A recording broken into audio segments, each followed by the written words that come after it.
versículo 14 em diante. Glórias a Deus. Já te falei que Quem achou disso, amém? Isso aí está fraco, hein? Não acharam, não? É o último livro da Bíblia, irmãos.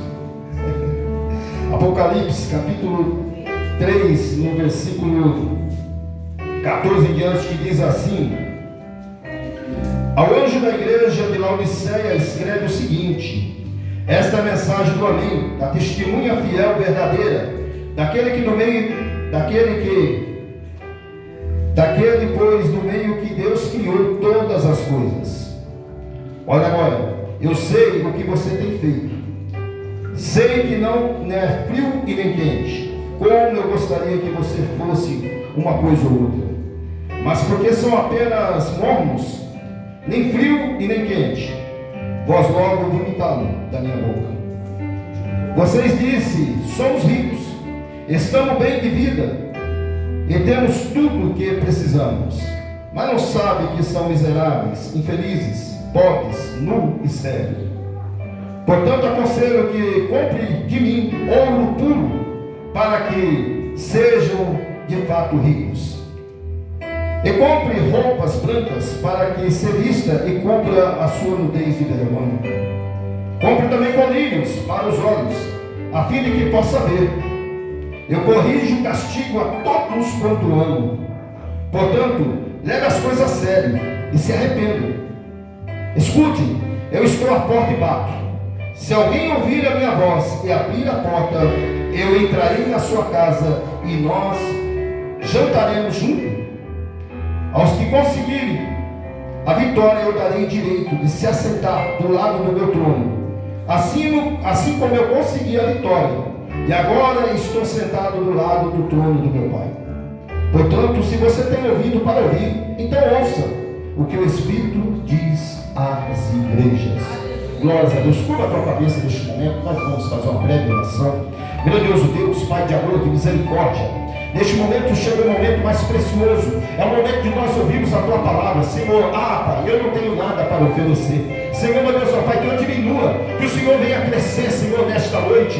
Meu Deus, ó Pai, que eu venha ser o porta-voz da tua palavra, meu Deus. Que essa pessoa, meu Deus, não saia da mesma forma que entrou, mas que venha sair edificada, cheio do teu poder, cheio da tua graça. É o nosso pedido, é a nossa oração nesta noite, em nome de Jesus. Você pode assentar aplaudindo ao Senhor. Glórias a Deus. Louvado seja o nome do Senhor. É um versículo muito importante para os nossos dias. Como já foi dito aqui, falando a respeito de João, o apóstolo conhecido como o apóstolo do amor. João, um dos discípulos do Senhor Jesus, que estava na ilha de Patmos. Ele foi jogado ali para ser comido de bicho. João foi o único discípulo que não foi assassinado. Todos os discípulos de Jesus foram assassinados. São mártires. João até tentaram, lançaram ele num caldeirão de azeite fervendo, mas ele não morreu. João também era filho de Maria, considerado naquele tempo como irmão de Jesus. João, ele era o mais novo de todos os discípulos, por isso ele também ficou mais tempo. Acredita-se que João foi preservado para ele cuidar da mãe dele, para cuidar de Maria, até o término da vida dela. E a palavra de Deus diz que João, um homem cheio do Espírito Santo de Deus, que foi lançado naquele lugar, ele tem uma visão sobrenatural, uma visão maravilhosa. A Bíblia fala que ele escuta uma voz atrás dele e diz: o que você vê, você escreve. E naquele momento ele vira para ver quem estava falando com ele. E ele então se depara com aquela luz tão forte, que diz assim, que os seus olhos eram como chama de fogo, o seu rosto brilhava como um sol, no seu resplandecer o sol mais forte, a sua voz era forte como um trovão, e calma e serena como as águas. E a Bíblia diz que naquele momento ele não resistiu, ele caiu como morto. Ele ficou no chão como morto. E naquele momento, Jesus então aparece para ele, coloca a mão e diz: não tema, eu sou aquele que estava morto, mas hoje estou vivo para todo sempre. E naquele momento Jesus então começa a revelar para ele as coisas que iriam acontecer. Você pode imaginar João, que caminhou com Jesus, que andou com Jesus, viu o sofrimento de Jesus na cruz, agora vendo Jesus com o corpo totalmente glorificado. Que coisa estupenda, que coisa maravilhosa. Jesus, há tempos atrás, tinha mostrado, revelado para ele no Monte da Transfiguração, como ele é no céu. E agora depois ele começa a revelar, a passar para ele. E uma das escrituras do Apocalipse, ele manda João escrever as 7 igrejas, as 7 estrelas, as 7 pastores da igreja. O que eu quero trazer para você aqui nesta noite, nós, por causa do CNPJ, nós colocamos nome em igrejas. Existe a Assembleia de Deus, existe Presbiteriana, Adventista e várias, Universal. Mas no livro de Apocalipse, ele não fala nome de igreja. Aqui quando ele fala a igreja de Laodiceia, não é o nome da igreja, é a igreja que está na cidade de Laodiceia. É aquela igreja. E aqui ele começa a falar de todas as igrejas e pedir para que ele escreva e mande para os pastores daquela igreja. É uma responsabilidade muito grande, irmãos, que Deus colocou na mão daqueles homens e tem colocado para nós nos dias de hoje. No momento que Jesus aparece para Pedro, depois que foi ressuscitado, quando Jesus aparece, Jesus faz 3 perguntas para Pedro, que deixa Pedro incomodado. Ele diz assim: Pedro, tu me amas? E ele diz: sim, Senhor, eu te amo. E ele diz: então apacenta o meu rebanho. E ele fala de novo: Pedro, tu me amas? Ele disse: Senhor, eu te amo, apacenta o meu rebanho. E pela 3ª vez ele pergunta: Pedro, tu me amas? E ele disse: Senhor, tu sabes todas as coisas, tu sabes que eu te amo. E ele diz: então apacenta o meu rebanho. Jesus deixou aquilo soar nos ouvidos dele, a responsabilidade. Como já foi dito aqui, Jesus pagou um alto preço na cruz do Calvário. Ele se destruiu da sua glória, ele desceu na terra como homem, sentiu tudo que nós sentimos, padeceu, pagou um alto preço e colocou essa responsabilidade para nós. Poderiam os anjos de Deus, como eles se colocaram adiante do Senhor, mas Deus colocou a responsabilidade para nós fazermos isso. Mas o que nos mostra aqui, irmãos, que me interessa muito, é sobre essa igreja. Jesus, ele fala primeiramente às igrejas Tiatira, Éfeso. Ele começa a falar que conhece as obras daquela igreja, e muitas delas ele fala do bem que a igreja faz, do lado positivo, mas ele fala: mas tenho contra você também que deixasse o primeiro amor, tenho contra você também que fizesse isso. Mas ele sempre ainda fala de algumas virtudes que essa igreja tinha ali na cidade da Ásia. Mas nessa cidade de Laodiceia, a essa igreja, o Senhor coloca uma carta muito pesada para aquele povo. E ele diz: eu conheço as tuas obras, que nem és quente nem frio. Oxalá que você fosse quente ou frio, mas como você é morno, eu estou a ponto de vomitar. Agora, para nós trazermos e conhecermos a cidade de Laodiceia, que ficava situada hoje, se nós colocarmos no mapa, é no país da Turquia.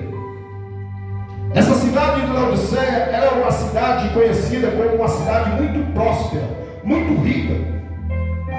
Era uma cidade dos banqueiros. Era a cidade hoje, como nós vemos, uma cidade hoje que se fala muito forte, é os Estados Unidos, onde tem um dólar, onde tem uma moeda forte. Naquele tempo, a cidade de Laodiceia era uma cidade onde as pessoas iam para fazer negócios. Se não bastasse, ali era uma cidade que tinha cinemas, Ali era uma cidade que tinha a medicina. Os melhores oftalmologistas saíram dessa cidade de Laodiceia. Lá tinha um pó chamado pó frígio. Era um pó que eles falavam que era um pó milagroso, porque as pessoas, quando ele fazia esse colírio com essa fórmula, e as pessoas que já estavam quase cegas, quando elas pingavam, elas voltavam a enxergar. Também essa cidade era conhecida também como a cidade da lã fina, a lã negra, que era a lã mais cara que tinha, uma lã muito valiosa. Se hoje fosse para nós falar de modas, hoje se fala da moda no país, é a França, né? É da onde saem as modas, tudo. A cidade, ela é uma cidade totalmente repleta de pessoas da alta sociedade, pessoas que eram ricas. E essa igreja, ela estava situada dentro dessa cidade de Laodiceia. Então você imagina que os membros dessa igreja, eles eram ricos, eram empresários, eram pessoas de um grande poder aquisitivo.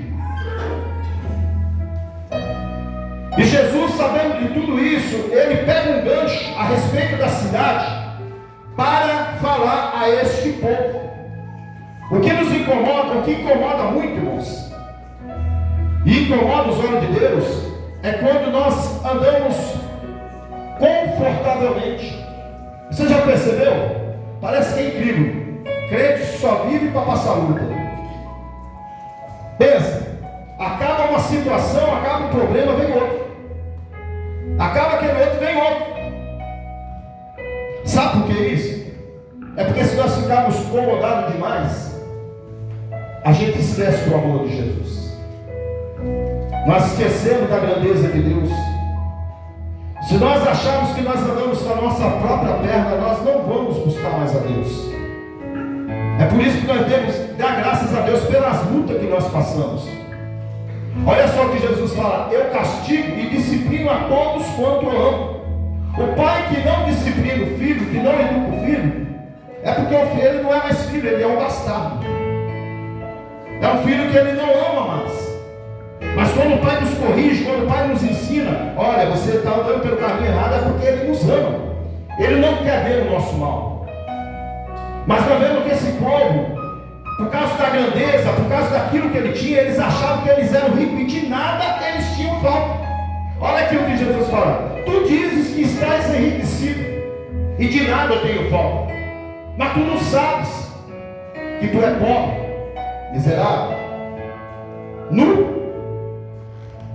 Aí ele fala: aconselho que de mim compre colírios, para que veja. Olha só, a cidade, repare, a cidade é a cidade dos oftalmologistas, é a cidade da medicina.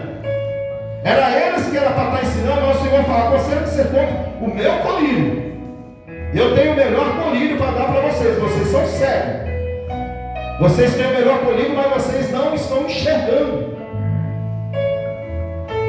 E aí ele fala também: aconselho que vocês comprem de mim roupas, para que vista e não apareça a tua nudez. Olha só, eles eram a terra da lã fina, da lã negra, as melhores roupas. Mas o Senhor falou que eles estavam nus. O Senhor está falando: vocês estão nus. E se não bastasse, ele aí fala: vocês, aconselho que vocês comprem de mim ouro. Eu tenho o melhor ouro para te dar. Os negócios daqueles banqueiros, eles achavam que eles tinham tudo, mas eles não tinham nada. Nós temos que tomar hoje, irmãos, muito cuidado com hoje o evangelho fácil que estão apregoando por aí. Desde o começo foi luta e vai continuar luta até o dia do arrebatamento da igreja do Senhor. Nada nós vamos conseguir com facilidade. A Bíblia fala bem claro: no mundo tereis aflição. Opa, no mundo tereis aflição. Bom, mas tem de bom ânimo, porque eu venci o mundo. O Senhor quer que nós vivemos sempre na dependência dEle. Como já disse aqui o pastor Washington, nós temos, irmãos, na verdade é Deus que vem que nos usar. Nós não podemos nos ensoberbecer, achar que nós somos alguma coisa. Quando nós achamos que nós somos muito importantes, que nós já não temos mais a dependência de Deus, Ele nos tira, nós não coloca outro. A glória dele tem que estar sempre de pé. O Senhor tem que estar sempre nos altos. Nós vemos, irmãos, que esse povo achava que eles não tinham falta de mais nada. E ele diz: tu dizes que és quente, mas você não é quente e nem frio, você é morno. Isso aqui também revela que essa cidade, ela ficava situada entre meio dois morros, aonde de um lado era uma cidade por nome de Heliópolis, e a outra cidade era Colosso. Não é Heliópolis, perdão, deixa eu ver aqui. Glórias a Deus. A cidade é Herápolis, e a cidade de Colosso. Eram duas cidades. Só que essas duas cidades, olha só, uma cidade, ela produzia, a água que saía dela era água térmicas, era águas medicinais, era água quente que saía das pedras. Muitas pessoas iam para essa cidade para ser curadas de enfermidades. Pessoas que tinham doenças que não curavam, elas banhavam nesse tipo de água e elas voltavam curadas. Só que essa água ela descia, jorrava até a cidade de Laodiceia. E na outra cidade de Colosso, a água era totalmente diferente. Ela era uma água gelada. Ela era uma água muito gelada. E essa água também descia na cidade de Laodiceia. Resumindo, quando chegava na cidade, as duas águas se ajuntavam. Agora eu pergunto para você: água quente com água fria dá o quê? Água morna. A água chegava em Laodiceia como a água morna. Agora eu pergunto para vocês: quem já bebeu água morna? É ruim, né? Um dia eu ouvi falar que água morna acabava com a barriga, bebi tanto. Decorado. Mas a água morna é horrível. Quem já bebeu café morno? Café morno. Ninguém gosta. É uma coisa horrível. E Deus então faz essa comparação. Você não é quente e nem frio, mas você é morno. Então eu estou a ponto de vomitar. E é aqui que eu quero chegar. É aqui que nós colocamos um título nessa pregação: mudando de temperatura. Eu gostaria, não estou aqui para julgar, não estou aqui para falar, cada um de nós sabe da nossa vida, do nosso potencial, o que nós temos feito até hoje. Mas eu gostaria que você analisasse a respeito disso. Você tem sido um crente quente? Você tem sido um crente frio? Ou você tem sido um crente morno? Qual é o tipo da temperatura que você se encontra nesse exato momento? No crepúsculo da vida do Senhor. Nós estamos a qualquer momento para ser chamado. O arrebatamento está aí para acontecer a qualquer momento. Muitos pregadores, muitas igrejas, congressos eu já vi fazer e falar a respeito da igreja. E muitos gostam de falar da igreja de Filadélfia, porque é a única igreja perfeita. É a única igreja que Deus não teve nenhuma restrição sobre ela. É a igreja eleita e escolhida para morar na eternidade. Mas para chegar a essa igreja, tem muitas coisas que nós temos que tirar pelos caminhos e arrancar, para nós chegarmos a este ponto. Nós vemos aqui que, infelizmente, irmãos, os dias que nós estamos vivendo, os acontecimentos que nós estamos vivendo, não estou falando só na nossa igreja, não. Estou falando de um modo geral. As igrejas hoje são as igrejas, infelizmente, consideradas como de Laodiceia. Infelizmente. É o crente morno. É o crente que hoje está frio e amanhã não está frio. O crente frio, ele diz, olha, você vê que coisa interessante. Quando ele fala dos dois tipos de crente, oxalá que você fosse quente ou frio. Interessante, né, pastor? Porque Ele falou, seria bom que também você fosse um crente frio. Por quê? Eu ser um crente frio. Porque quando a gente somos um crente frio, talvez a gente possa cair em si e se arrepender. Porque nós percebemos que nós estamos totalmente fora dos caminhos do Senhor. E a gente reconhece e nós volta para o caminho para trilhar. Mas o crente morno é aquele crente que ele está convencido que ele vai para o céu. As atitudes que ele fez, ele falou, eu já fiz a minha parte. Bem batizei, desci nas águas e agora eu vou. E ele vive por situações que ele acha que aquilo, vamos supor, se eu fiz um bem para fulano de tal, eu já acho que eu vou. E na verdade não é, irmãos. O que eu estou trazendo para nós hoje, para o século que nós estamos vivendo, nós temos que ter muita cautela, irmãos. Nós temos que tomar muito cuidado com a nossa salvação. Ela vale mais do que esse mundo todo. É muito importante. Olha a responsabilidade, como nós já falamos, o preço que Jesus pagou na cruz do Calvário. O inimigo não pode cobiçar a nossa alma de maneira nenhuma. Ele não pode de maneira nenhuma querer a nossa alma.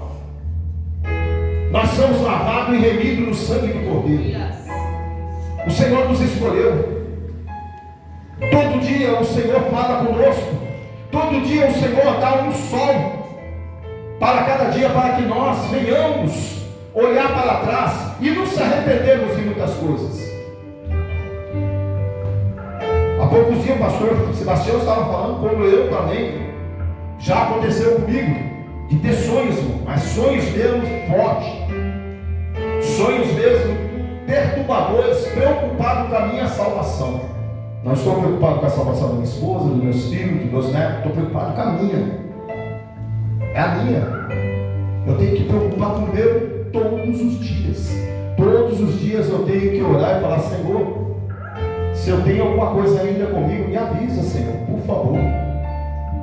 Eu quero voltar ao primeiro amor. Como é gostoso o primeiro amor, como é maravilhoso quando nós aceitamos a Jesus pela primeira vez. Aquele encontro maravilhoso, aquela alegria, aquele prazer. A gente fica olhando no relógio, não vê a hora de vir para o culto, de vir para a casa do Senhor. Mas nós estamos vivendo nos últimos dias. As dificuldades a cada dia, irmão, está difícil. E as tentações e as fantasias que o mundo oferece lá atrás hoje é tentadora. É tentadoras, é muita coisa que o inimigo hoje oferece.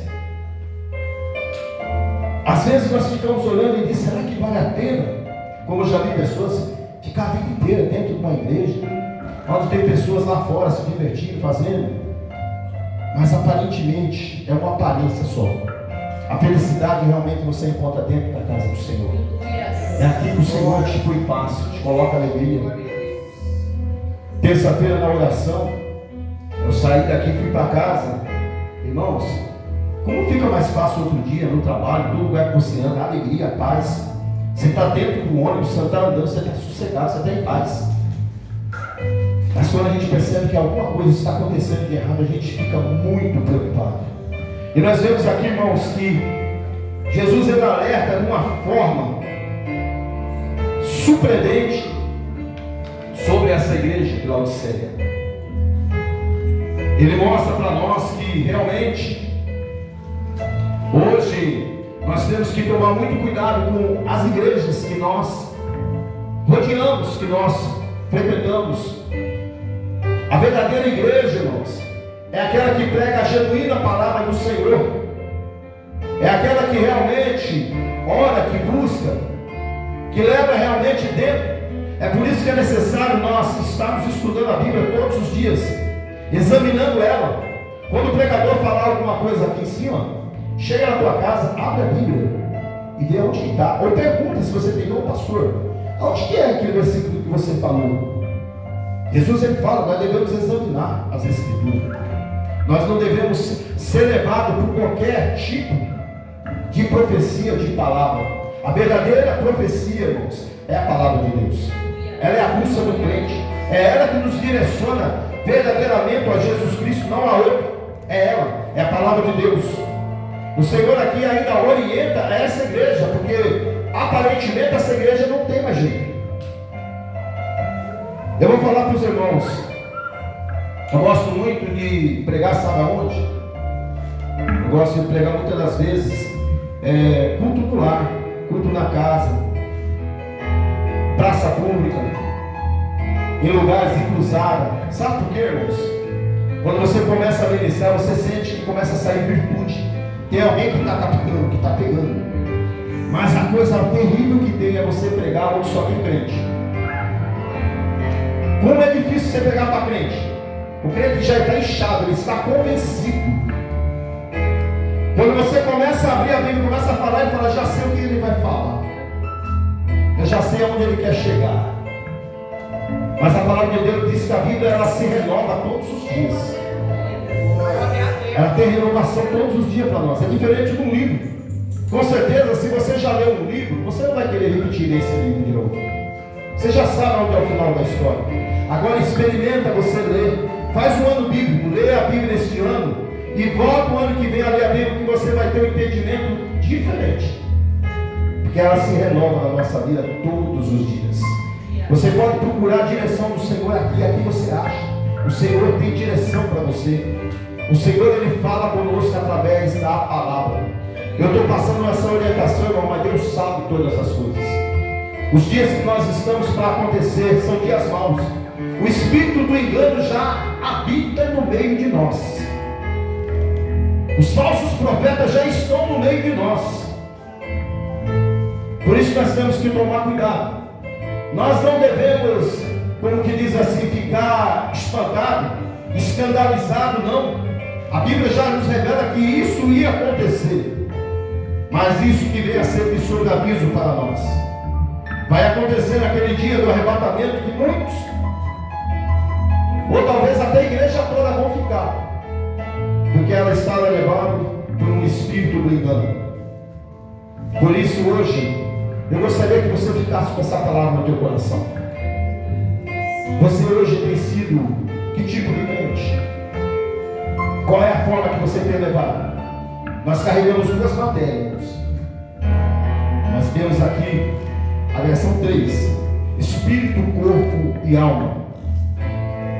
Eu acredito que a carne nós se alimentamos mais, o corpo nós temos muito cuidado, e isso é bom.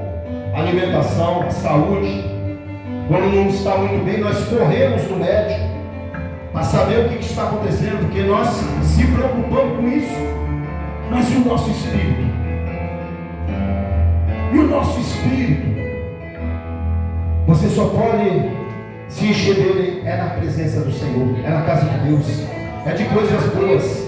Não deixe o inimigo mine a sua mente, que ele polua a sua mente com coisas, derrotas. Você quer ver uma coisa, você ficar para baixo,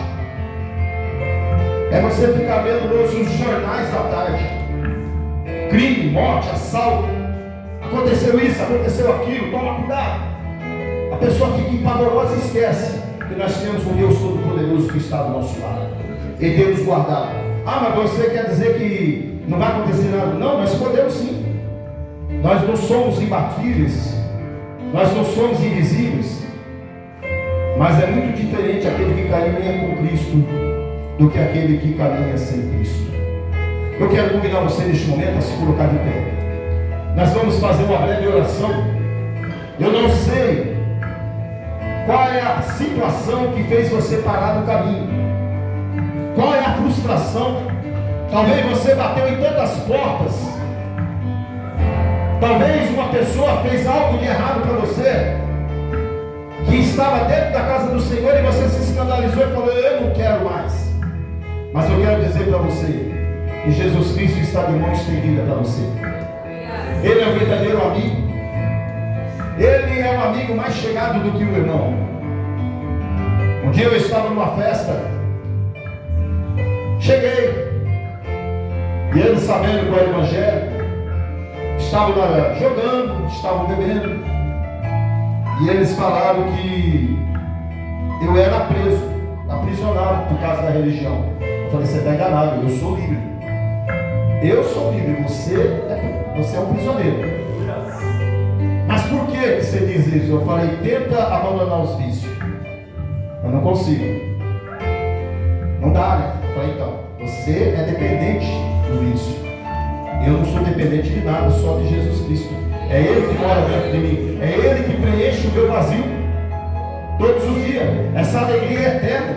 Essa alegria não depende. Há tempos atrás eu precisava de usar drogas, bebidas. Mas, irmãos, vamos falar, quando chegava as madrugadas, quando eu estava chegando para casa, batia vazio. Aí isso sem dizer ainda que voltava duro, sem dinheiro, decepcionado. Mas aqui é diferente. Quantos entram aqui arrebentado, quebrado, e sai daqui regozijando, cantando o cântico da vitória? E eu gostaria que você nesse momento fizesse uma oração sincera com Deus. Falasse com Deus, abrisse teu coração, conte para Ele. Olha só, Jesus aqui fala que para todas as igrejas que estavam fazendo a obra, Ele fala, eu sei das suas obras, eu sei o que você faz, eu tenho acompanhado.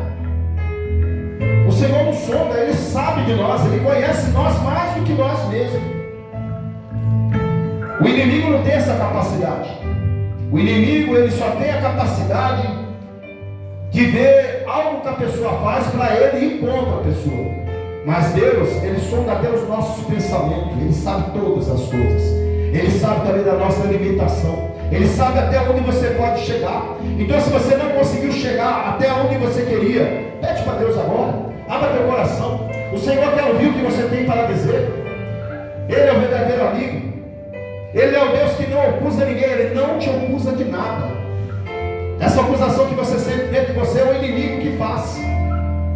É Ele que faz nós errarmos. É Ele que faz nós se afastarmos da presença do Senhor. Grandioso Deus, eterno Pai, de amor, de misericórdia. Senhor, meu Deus, nesta noite nós estamos em uma concordância. Por quê, Pai? Porque, Senhor, meu Deus, nós sentimos que o fim se aproxima. Ah, meu Deus, do que vale ficar 30, 40 anos, 50 anos na tua casa e naquele dia ser menosprezado, Senhor, meu Deus, com aquela palavra, apartai-vos de mim que eu não vos conheço. Senhor, que palavra dura. Ah, Senhor, meu Deus, a tua palavra diz que o Senhor ama. O Senhor castiga a todos aqueles que o Senhor ama. O Senhor corrige, Senhor, porque o Senhor não quer que nós venhamos ser condenados com este mundo, Pai. Ah, Senhor, ajuda na nossa incredulidade.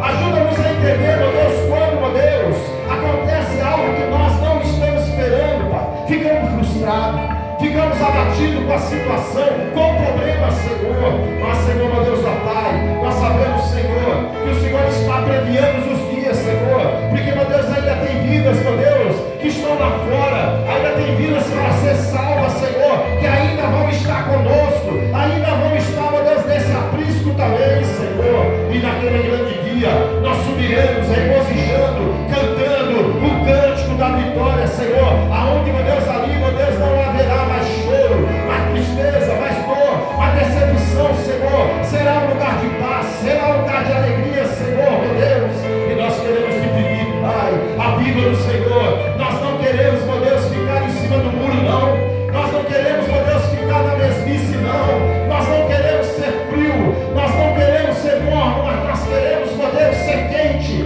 Nós queremos estar, meu Deus, todos os dias na tua casa, te adorando e agradecendo o teu santo nome. Visita este homem, essa mulher que dispara contigo agora, Senhor. Ah, meu Deus, responde ela. Meu Deus, fala no coração dela, Senhor. Em nome de Jesus, quebra a barreira, a muralha. Pessoas que se encontram enfermas, doentes. Pessoas, meu Deus, que estão presas a uma situação. Meu Deus, ela deita no travesseiro, ela não consegue dormir. Meu Deus, tamanha a preocupação. Mas o Senhor é o Deus que resolve tudo. O Senhor é o Deus que abre porta. O Senhor é o Deus que tem sempre uma saída para nós. E é na tua mão que nós entregamos, meu Deus. Ah, Senhor, meu Deus, entra no teu poder. Confirma a vitória, confirma a bênção nesta noite. É o nosso pedido, é a nossa oração, em nome de Jesus. Glórias a Deus. Ainda de pé, irmãos, eu gostaria de fazer um apelo aqui. Por acaso tem alguém no nosso meio